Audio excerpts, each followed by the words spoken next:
Hello guys, আমি বাবাই। আমার চ্যানেলে তোমাদের সবাইকে জানাচ্ছি স্বাগত। তো আজকের কিন্তু তোমাদের আমি ডাইরেক্ট রাস্তাটা দেখাচ্ছি লাইভে। তো আজকে নিয়ে যাচ্ছি তোমাদের কিন্তু সিদ্ধেশ্বরী মায়ের মন্দিরে। না, মন্দিরটার নাম কিন্তু সিদ্ধেশ্বরী মা নয়, মন্দিরটা হচ্ছে পলসা মায়ের মন্দির, পলসা মা। তো কারণ হচ্ছে এই এলাকাবাসী সবাই ওই মন্দিরটা কিন্তু পলসা মা নামেই চেনে, পলসা মায়ের মন্দির। তো সেরকমই একটি মন্দিরে নিয়ে যাচ্ছি, যে মায়ের দুটো নাম। তো বুঝতে পারছো, সে খুব সুন্দর একটি মন্দির। মন্দিরে কিন্তু অনেক কাহিনী আছে, যে কাহিনীর মধ্যে একটি তোমাদের শেয়ার করছি, তবে পুরোটা শেয়ার করব না, তোমরা শুনলে তোমরা বুঝতে পারবে। তো এই মন্দিরে নাকি, বা এই মন্দিরের পাশে যে রোডে যাচ্ছি, সেই রোডে ওই মন্দিরের সামনে যেসব বাস গাড়ি যায়, ওইখানে নাকি হালকা করে স্লো হতে হয়। কারণ হচ্ছে ওইখানে আছে কিছু রহস্য লুকিয়ে। এই কারণে এখনও পর্যন্ত কিন্তু বেশিরভাগ মানুষ ওই জায়গায়, ওই স্থানে গেলে হালকা করে স্লো হয়ে মাকে প্রণাম করে দর্শন করে তারপর যায়। সেরকমই একটি মন্দির তোমাদের আজকের আমি দর্শন করাতে যাচ্ছি। ভিডিওটা পুরোটা দেখবে, শুরু থেকে শেষ পর্যন্ত দেখবে। আর যেরকম বলি, ভালো লাগলে অবশ্যই লাইক শেয়ার কমেন্ট করে পাশে থাকবে। আজকে তোমাদের কিন্তু ভিডিওতে তোমরা দেখতে পাবে ওই মন্দিরেরই একজন তান্ত্রিক বাবা থাকেন, যার নাম লক্ষণ বাবা। তো লক্ষণ বাবার মুখে কিছু কথা তোমাদের কিছু কথা শেয়ার করব, আশা করি ভালো লাগবে। এটা কিন্তু ভিডিওর প্রথম পার্ট হবে, তোমরা সেকেন্ড পার্টও খুব তাড়াতাড়ি তোমরা পেয়ে যাবে। তো শোনো, আশা করি তোমাদের ভালো লাগবে। তো ভিডিওটা প্রথম থেকে শেষ পর্যন্ত দেখতে থাকো। পুরো ভিডিওটা দেখার পর যদি তোমাদের কিছু জানার ইচ্ছে থাকে অবশ্যই কমেন্ট করতে পারো। এবং এই মন্দিরের পাশেই কিন্তু তান্ত্রিক বাবা থাকেন, তোমাদের কিন্তু ভিডিওর মধ্যেই সব বলে দেওয়া হবে। তো চলো মন্দিরের ভিতরে যাওয়া যাক। মন্দিরের যে কথা বলেছিলাম, এই সেই মন্দির খুবই জাগ্রত মন্দির, অনেক পুরনো মন্দির। এই মন্দিরে মায়ের দর্শন করলে তোমরা মুগ্ধ হয়ে যাবে। এত সুন্দর মায়ের যে মুখ, যে রূপটা খুবই সুন্দর। এবং মন্দিরে যিনি তান্ত্রিক বাবা থাকেন, তো শোনো ওনার মুখে কিছু কথা, কিছু বাণী শোনো। আচ্ছা বাবা, আপনার নামটা একটু যদি বলেন। লক্ষণ চক্রবর্তী। আচ্ছা বাবা, বলছি মায়ের নাম কি, মানে পলসা মা, সিদ্ধেশ্বরী মা। সিদ্ধেশ্বরী মা? তবে এখানে অনেকেই বলে যে পলসা মা বলে, মানে পলসা কালীবাড়ি। আচ্ছা, জায়গাটার নাম হচ্ছে পলসা কালীবাড়ি। আচ্ছা, সিদ্ধেশ্বরী মূর্তি রঘুনন্দন ব্রহ্মচারী প্রতিষ্ঠিত মঠ। আচ্ছা, এটা পলসা কালীবাড়ি নামে খ্যাত, মানে লোকে চেনে একটা। আচ্ছা, আচ্ছা, সমস্ত বাস এখানে দাঁড়ায়, পুজো নেয় মায়ের কাছে দীর্ঘদিন। আচ্ছা। এইখানে আমার বাবার আমল থেকে। আচ্ছা, কত বছর এটা দাও মন্দিরটা? তা 100 বছর অতিক্রম করেছে। 100 বছর? আচ্ছা, মানে তখন আমাদের জন্ম হয়নি। আচ্ছা, আপনাদেরই বংশ পরম্পরা? আমার বাবার প্রতিষ্ঠা। বাবার? ও মানে আচ্ছা, আমার বাবার পর আমরা এরপরে আবার নেক্সট জেনারেশন। আচ্ছা, আচ্ছা, খুবই জাগ্রত মা না? হ্যাঁ খুবই জাগ্রত। যাবো। আচ্ছা, আমি শুনেছি এখানে বাস বা যারা যায় একটু নাকি স্লো করতে হয়। সব গাড়ি দাঁড়িয়ে এখানে পুজো নিয়ে যায়। সব গাড়ি আজকে না, এটা দীর্ঘদিন। আচ্ছা, এটা মানে কি ঠাকুরেরই একটা? দীর্ঘ 50 বছর ধরে এখানে বাস দাঁড়ানোর সিস্টেম। তখন এই কাল্লা বর্ধমান রোড এত ভালো ছিল না। আচ্ছা, দুখানা না তিনখানা গাড়ি চলত।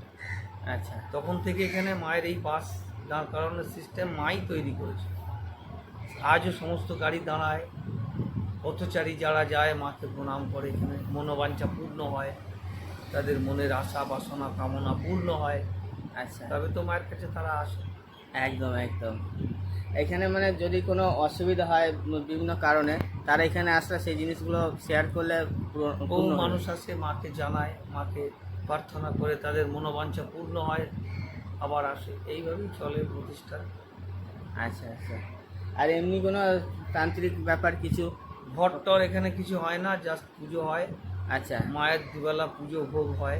এখানে পাশে শ্মশান আছে গ্রামে, আচ্ছা, শ্মশানে দাহ হয়। ওই পাশে পেছন দিকে দেখছি, ওটা মা বাবার, আমার মা আর বাবার ওদের বেদি, ওইখানেই দাহ করে চিতাটা বাঁধানো।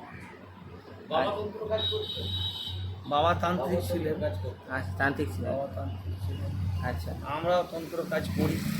আচ্ছা, আমি তন্ত্র কাজ বলতে তো তন্ত্রের অনেক কাজ আছে। আচ্ছা, যেমন হোম স্বস্তেন আছে, পূর্ণাঙ্গ স্বস্তেন আছে। তন্ত্রের কাজ বলতে শ্মশান ক্রিয়া থাকে, অনেক বিভিন্ন রকমের তন্ত্রের কাজ আছে। আচ্ছা এবার কেউ তো কারো বাড়িতে কোনো হোম সিস্টেম করতে বললো, পূজা আজা করতে বললো তন্ত্র মতে। আচ্ছা একটা হচ্ছে শাক্ত মতে, একটা হচ্ছে তন্ত্র মত, দুটো মত। আচ্ছা শাক্ত মতে মানে সেটা নিরামিষভাবে, আচ্ছা সেখানে ওই বলি টলি হ্যান ত্যান এগুলো হয় না। হয় না। আর তন্ত্র মতে মানে বলি হ্যান ত্যান সব কিছু ইত্যাদি ইত্যাদি আছে। কাজ হয়, হ্যাঁ। আচ্ছা একটা বৈষ্ণব মতে হচ্ছে শাক্ত মত, বৈষ্ণব হচ্ছে শাক্ত মত, আর তন্ত্র মত তন্ত্র।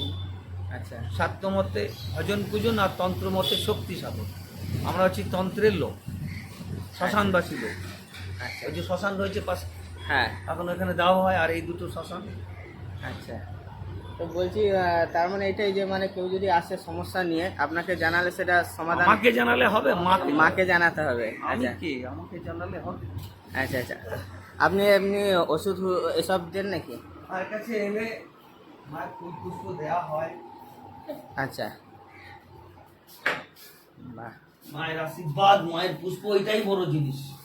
এটাই। তারপরে এই প্রতি অমাবস্যায় এখানে যজ্ঞ হয়, মায়ের কাছে যজ্ঞ হয়, হোম হয়, হোম যজ্ঞ হয় প্রত্যেক অমাবস্যায়। প্রত্যেক অমাবস্যা হবে? হ্যাঁ, এবার কোনো ভক্তরা এলো মায়ের কাছে বসলো, আচ্ছা তাদের মনের বাসনা কামনা বললো, এখান থেকে বড় জোর একটু যজ্ঞের বিভূতি দেওয়া হলো, অতিই ভালো হয়ে যায়। ওতেই ভালো হয়ে যায়।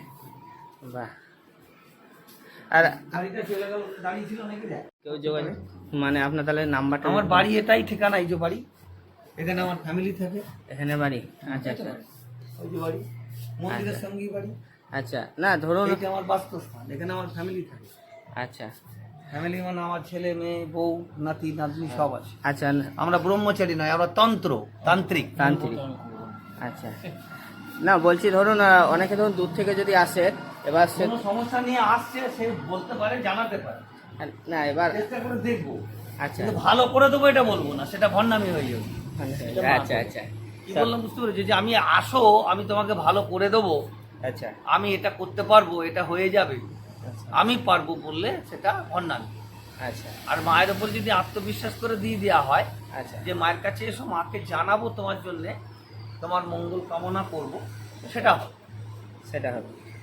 আচ্ছা আর তুই আয়, তোর বিশাল ব্যাপার চলছে, তোর বিপদ আছে, আয়, তোর ভালো করে দেবো, ওটা হচ্ছে ভণ্ডামি। ভালো। আচ্ছা আচ্ছা। তো এটা হচ্ছে ভক্তি মার্গ, বোঝা গেল? এক কথায় বোঝানো যাবে ভক্তি মার্গ। আচ্ছা তোমরা যেমন শ্রীকৃষ্ণ ভগবানের, তোমার সাত্য মতে, যেহেতু হরিমালা রয়েছে সাত্য মত, তোমরা সেরকম এগুলো হচ্ছে ভক্তি মার্গ। ভক্তির উপরে ভগবানকে ডাকলে ভগবান সাড়া দেয়। গাইস, এই যে জায়গাটা দেখতে পাচ্ছ, এখানে দেখো লেখা আছে 1431 খ্রিস্টাব্দে কিন্তু তৈরি হয়েছে এই মন্দিরটা। তো অনেক পুরনো গাছ, কিন্তু মন্দিরের আগে এই গাছ দেখেই বুঝতে পারছো অনেক পুরনো গাছ। আর রাস্তার পাশেই কিন্তু এই মন্দিরটি আছে, তোমাদের খুঁজতে অসুবিধা হবে না, কিছু জিজ্ঞেস করা থাকলে করতে। তো গাইস, এখানেই রাখলাম, দেখা হচ্ছে আবার অন্য ভিডিওতে। আজকের ভিডিওটি কিন্তু তোমরা শুধু একটি প্রথম পার্ট তোমরা দেখলে, এরপরে সেকেন্ড পার্ট আসবে, খুব তাড়াতাড়ি আসবে। আশা করি তোমাদের ভালো লাগবে। আর কিছু জিজ্ঞেস করার থাকলে অবশ্যই করতে পারো, কমেন্ট বক্স তো খোলা আছে তোমাদের জন্য, তোমরা অবশ্যই সাপোর্ট করো, পাশে থেকো। দেখা হচ্ছে আবার অন্য ভিডিওতে। তো টাটা।